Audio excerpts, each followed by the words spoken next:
How's it feel to be back?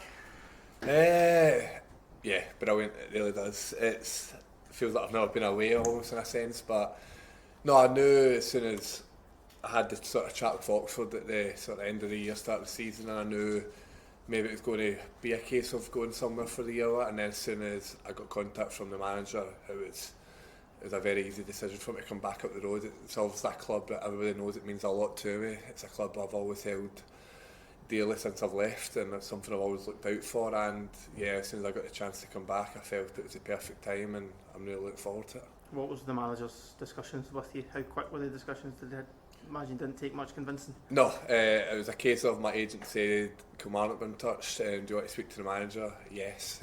Spoke to the manager, do you want to come? Yeah, pretty much. So it was as simple as that. But obviously, when I was at Kilmarnock, the Gaffers Aberdeen teams were always one of the hardest games that we had. So I know he knows this league inside out. He knew what I could hopefully bring to the team this year, and he said that he thinks we could work well together. It's something that I felt also, and it's something I'm really excited to get underway. You said you've been looking at Kilmarnock even when you're away. What do you make of them, where they are as a club, and what can you add this time round? Yeah, obviously, it sort of lay heavy on me a little bit that when I left in the February, obviously disappointingly the season finished the way that it did that year, which I didn't like to see at all. I remember watching the Dundee game from Philadelphia, the game that they lost to go down. It was horrible to see, but to see the club bounce back the way that it did the next year, it was absolutely brilliant. And then obviously staying up last year was a good achievement for the first year back in the league. But after speaking to the manager, I think he, along with everybody in the club and all the fans that are associated with the club, we want to aim higher than what we got with 10th place last year, and hopefully that's what we do this year and go off to a good start and finish up as high as we can in that league. Do you feel as if you have that almost unfinished business, just as you mentioned, by what happened after you left and stuff? Do you feel like there's a chance to come in and right a few wrongs almost? I wouldn't say as much unfinished business. I think when I left Kilmarnock, I was pretty happy with how it was received off the fans. I think I left on quite good terms with everybody. Obviously, I left injured, so I would have missed quite a bit of the run-in as it was, but at the same time, you do wish you were out there fighting with the boys when you see what happened at the end of that season. So I always knew, I think I said it on social media when I left, that I would come back one day. I didn't know if it would have been 10 years or the 3 or 4 years that it has been, but to come back, it was always something I wanted to do. It's a club that I've spent most of my senior career at. It's a club I hold very dearly, and it's, as I said, it was a no-brainer to come back, especially once I got the phone call off the manager. What's your time in Philadelphia done for you as a player and a person as well? It was a learning curve in a lot of ways. Obviously, I went out there living in a different continent. It's something completely different. I think football-wise, I was frustrated with the amount of game time I got, but I think it is a league that probably is still underestimated a little bit. And I think even though I didn't play as much, I think I did add bits to my game that I didn't have at Kilmarnock. I think anywhere I've went, I'm 27 now, I'm getting a bit too older in my career now, but I still try to, wherever I go, I want to try and learn. And I've done that, and then I had to leave to go to Oxford, and then obviously the last year at Oxford didn't go the way I wanted it to. I'd be the first to admit that, but if there was ever a club for me to come back and get myself back to where I know I can be, it was only ever going to be this place. Is MLS going to attract quite big superstars over there? Was there any big players in particular that you managed to test yourself against?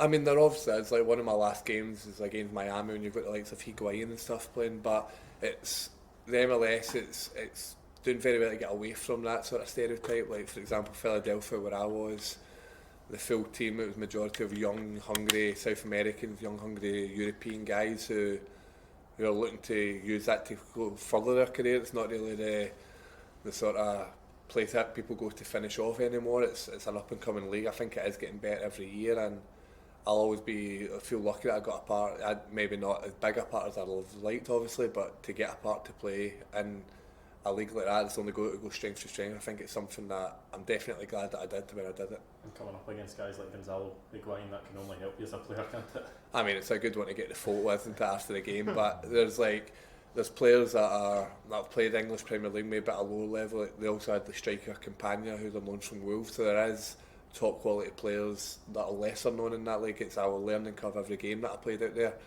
Didn't play as much as I wanted to, but any time I did, I felt it was a really good test for me. And as I said, there was a lot of questions about the move when I went there, but as I'll reiterate, I couldn't have been more glad to have took the opportunity when I did, and then to be able to come back here as well, it sort of came round a nice circle.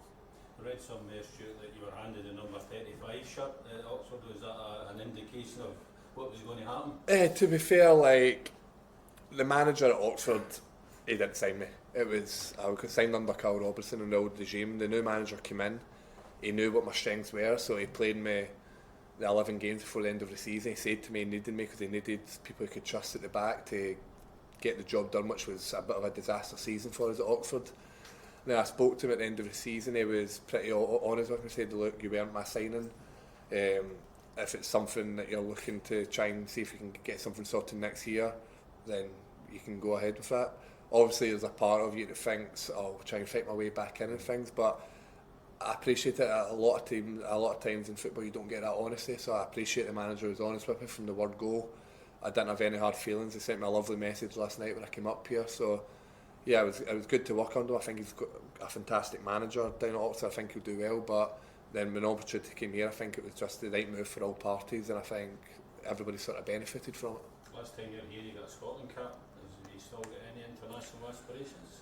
I think every player in the world has got international aspirations. Obviously, I know I'm a long way off getting into the squad. I think the squad that I got into isn't quite as successful as the current Scotland squad, but I'm here, I want to do well for Kilmarnock. I always say that, like, the first thing I want to do is show why the fans were happy to see me back. I want them to remember who I was here, and then if anything else comes with that, I'll take that in my stride and try and build on it. But the first thing I do, I want to get back to enjoying my football, playing the way I know that I can, and try and recreate the form that got me the move to America the few years ago.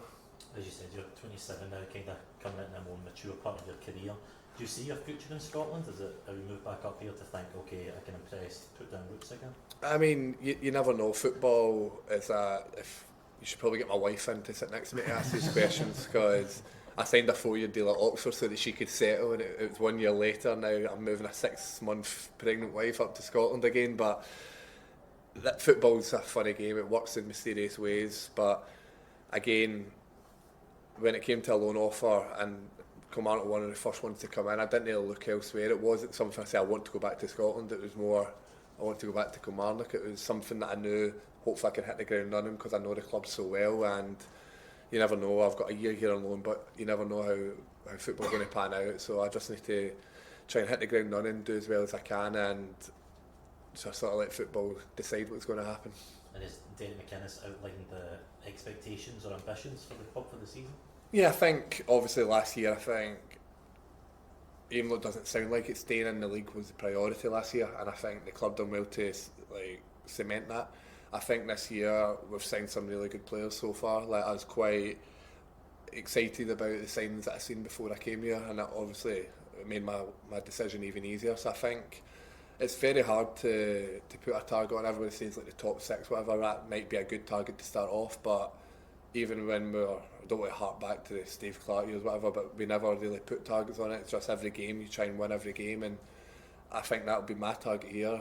First game of the season is going to be against Rangers. I want to start with 3 points in that game, and you never know where the season will go, but the best thing to do is take every game, win as many games as we can, tick off the landmarks as you go if you want, and just make sure it's a successful season for the club.